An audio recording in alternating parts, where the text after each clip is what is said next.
Everyone, welcome to my YouTube channel. সবাই কেমন আছো বন্ধুরা? আশা করি সবাই খুব ভালো আছো, আর আমিও খুব ভালো আছি। তোমরা নিশ্চয়ই ভাবছো যে আমি কোথায় যাচ্ছি। আজকের দিনটা ছিল 1 জানুয়ারি। তোমাদের সবাইকে হ্যাপি নিউ ইয়ারের অনেক অনেক শুভেচ্ছা এবং ভালোবাসা। আমি চললাম আজকে ঘুরতে। কোথায় যাব ঘুরতে সবটাই কিন্তু আজকে তোমাদের সঙ্গে শেয়ার করব। তো এই দেখো চলে আসলাম স্টেশনে। এখানে কিন্তু আমার জন্য অপেক্ষা করছে আমারই প্রিয় একজন বান্ধবী বা বোন বলতে পারো। এই যে আমি আর ওর নাম হচ্ছে সাধনা। আমরা দুজন মিলে আজকে চললাম ঘুরতে। অনেক দিন কোথাও ঘুরতে যাওয়া হয়নি, তাই হঠাৎ ও আমাকে ফোন করে বলল যে যাবে। তখন আমিও মনে করলাম যে যাই, অনেক দিন কোথাও ঘুরতে যাওয়া হয়নি, তাই চলে যাচ্ছি ঘুরতে। এই দিকে দেখো ট্রেনের জন্য অপেক্ষা করতে করতে ট্রেনও কিন্তু বেশ কাছে চলে এসেছে। এবার কিন্তু আমরা আমাদের স্টেশন থেকে সোজা উঠে যাব ট্রেনে। সেখান থেকে কোথায় যাচ্ছি অবশ্যই কিন্তু তোমরা সাথে থাকো, তাহলে কিন্তু পুরো ভিডিওটা দেখলে বুঝতে পারবে কোথায় যাচ্ছি। আর অনেক সুন্দর সুন্দর জিনিস আজকে আমি তোমাদের সঙ্গে এই ভিডিওতে সবটাই শেয়ার করব। তো দেখো ট্রেনে ওঠার মুখে কিন্তু যথেষ্ট ভিড় মনে হচ্ছিল। তো যাই হোক, কষ্ট মষ্ট করে ট্রেনে উঠতে হবে, ঘুরতে যেতে গেলে তো উঠতেই হবে। তো আমিও উঠে পড়লাম ট্রেনে। এবার ট্রেনের ভিড় দেখে ভাবছো যে এত ভিড়। আসলে আমাদের দিকে সাইডের একটু ট্রেনে যখনই তুমি যাও না কেন সবসময়তেই একটু না একটু ভিড় থাকে। আর এই যে ছোট বাচ্চা একটি মেয়ে, এ কিন্তু লজেস বিক্রি করছিল, আর আমাকে কিন্তু বারবার বলছিল দিদি নাও না, দিদি নাও না, লজেস নাও না। এবার আমি লজেস নিতে চাইছিলাম, ভাবছিলাম যে একটা লজেস নিলে কি আর হবে, কিন্তু ব্যাপারটা ছিল আমার ব্যাগে না একদম খুচরো পয়সা ছিল না।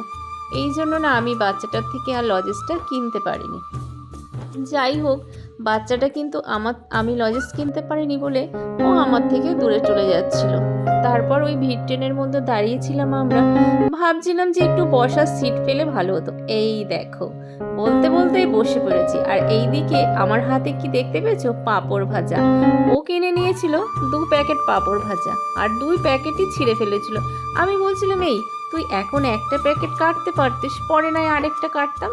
ও বললো যা, আমাকে আগে কেন বললো না, আমার তো ভুল হয়ে গেছে, না হলে একটা প্যাকেট এখন কেটে দুজনে খেতাম, পরে আরেকটা নয় কাটা যেত। যাই হোক, আমি বললাম যে যখন কাটা হয়েই গেছে তখন খেয়ে ফেলি। তারপরে আমি খাওয়া শুরু করলাম। এইভাবে ট্রেনের যাত্রা কিন্তু বেশ শুরু হয়েছিল। এবার দেখো আমরা কিন্তু চলে আসলাম আমাদের গন্তব্যস্থলে। ওই দিকে সাদা দেখতে পাচ্ছ, ওই দিক কিন্তু পুরো নদী, অর্থাৎ গঙ্গা নদী। বেশ ভালো লাগছে। এই যে দেখো আমাকে, এটা কিন্তু আমি, বুঝতে পেরেছো? আমি ওকে বললাম যে আমার ক্যামেরা একটু ধরে দিবি। ও বললো ঠিক আছে দাও। বেশ ভালোই লাগছে, বেশ চারিদিকে মানে লোকজনের গমগম মানে চারিদিকে করছে, কেননা হ্যাপি নিউ ইয়ার যেহেতু সবাই ঘুরতে বেরিয়েছে। আর আমরাও চলে এসেছি। দেখো আমরা কিন্তু এখন পার্কের দিকে যাচ্ছি, রোডেই আছি। তো এইভাবে বেশ রোদ্দুর মানে কপালে এসে লাগছিল।